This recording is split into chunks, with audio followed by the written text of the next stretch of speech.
You think Vikings are blonde-haired, wear horned helmets, and are muscular like monsters?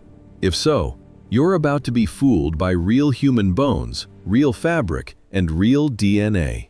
In just 8 minutes, you'll see a Viking face that's so close to real life, it's almost shocking. Imagine you're standing on a windy shoreline in the year 930. The sea tastes like iron and salt. A longboat has just scraped onto wet stones, not with the thunder of a movie landing, but with the ordinary exhaustion of travel. People step out, men, women, teenagers, carrying bundles, tools, and the kind of quiet confidence you only get from living close to cold water. Now pause. Because the first shock is this. If you're waiting for horned helmets and a crowd of identical blonde giants, you're going to miss the real Vikings entirely. The Viking Age was real people in real weather, wearing real fabric, shaped by work, trade, and status. And if we want to know what they actually looked like, we don't start with TV shows. We start with what survives: bones, textiles, grooming tools, jewelry, artwork, and, more recently, ancient DNA. Let's rebuild the Viking look the way a careful reconstruction artist would. First, the myth we need to bury: the horned helmet. It's one of the most stubborn images on Earth, but it's not the Viking reality people wore into daily life. The iconic horns are a later invention, useful for theater, opera, and fantasy, not for fighting, sailing, or chopping wood. If you want your reconstruction to feel instantly more believable, remove the horns.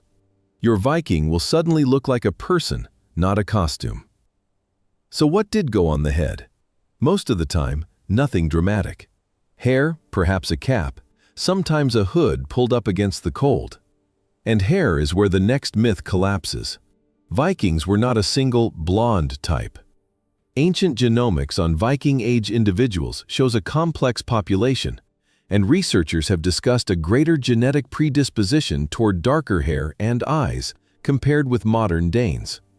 That doesn't mean everyone had dark hair. It means the world of Vikings was more diverse than the stereotype. Dark hair, brown hair, lighter hair, more variety than Hollywood admits. Now step closer, look at the face.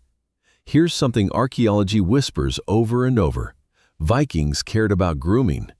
Combs made of wood or bone show up constantly in Viking contexts, often protected in cases, which tells us they weren't random trash, they mattered.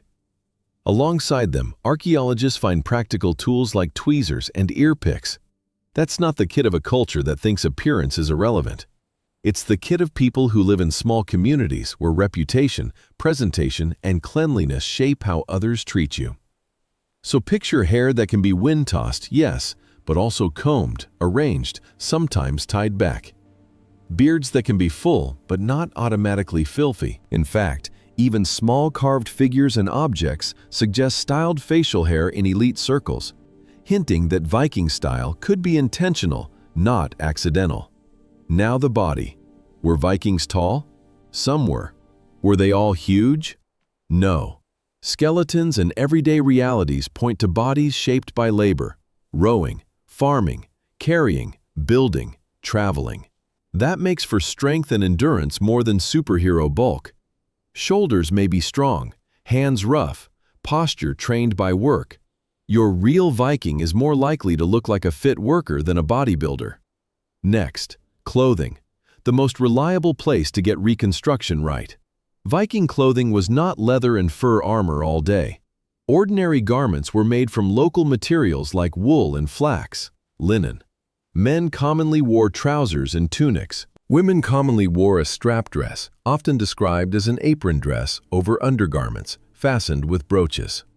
Clothing varied by wealth, age, and role, but the baseline was practical layering for a cold, damp climate. In a realistic reconstruction, imagine this: a wool tunic that hangs to mid-thigh, belted at the waist. Trousers that are functional, not skin-tight fantasy pants. A cloak pinned at the shoulder with a brooch. Leather shoes or boots made for walking on uneven ground. A cap or hood in bad weather. The overall silhouette is simple, strong, and lived in. And color? Here's another surprise. Vikings weren't automatically dressed in gray-brown misery. Dyes existed, and color signaled status. Not everyone wore bright cloth. Dyeing costs money and effort. But don't be afraid of muted reds, blues, or greens in better-off characters. The all-black leather look is modern. Jewelry matters too, not as glitter, but as function and identity. Brooches hold cloaks and dresses. Beads can signal connections and taste. A simple ring or arm ring can be both decoration and wealth on the move. It's a world where metalwork can speak before a person does. Now, the question everyone asks: tattoos. There is a famous medieval account by Ahmad ibn Fadlan describing the Rus, often linked to Scandinavian traders in the East, as covered in designs from nails up toward the neck. It's a powerful description, and it fuels modern tattoo fantasies. But here's the careful truth. It describes a particular group he encountered, in a particular place, at a particular time. It does not automatically prove that every Viking in Scandinavia was tattooed head to toe. Use it as a possibility for certain reconstructions, especially Eastern trade contexts. But don't treat it like a universal rule. So, if you want the most defensible average Viking look, keep tattoos optional, rare, and context-specific. If you want a Rus trader look inspired by Ibn Fadlan, make the tattoos botanical or geometric, dark blue-green, and limit them to one person to avoid turning speculation into certainty. Let's assemble a final, realistic portrait. You're looking at a person in their 20s or 30s, weathered but not monstrous. Hair is brown or dark blonde, maybe lighter at the tips from sun and salt. The hair is not perfectly salon-styled, but it's combed because combs matter. A short beard or medium beard is tidy enough to show intention.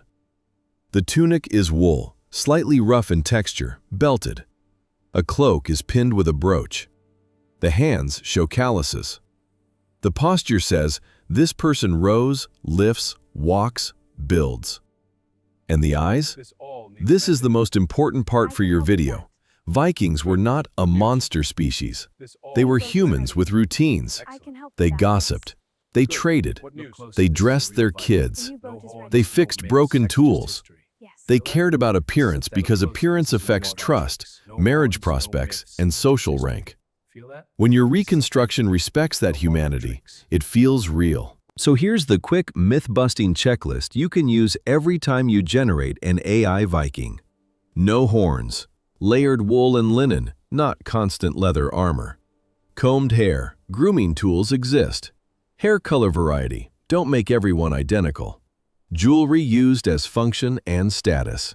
Tattoos. Possible in some contexts, not guaranteed everywhere. If you want the closest thing we can get to meeting a Viking, don't look for a fantasy warrior. Look for a person stepping off a boat, shaking salt from their cloak, adjusting a brooch, and reaching, almost automatically, for a comb they keep protected like it matters. Because to them, it did.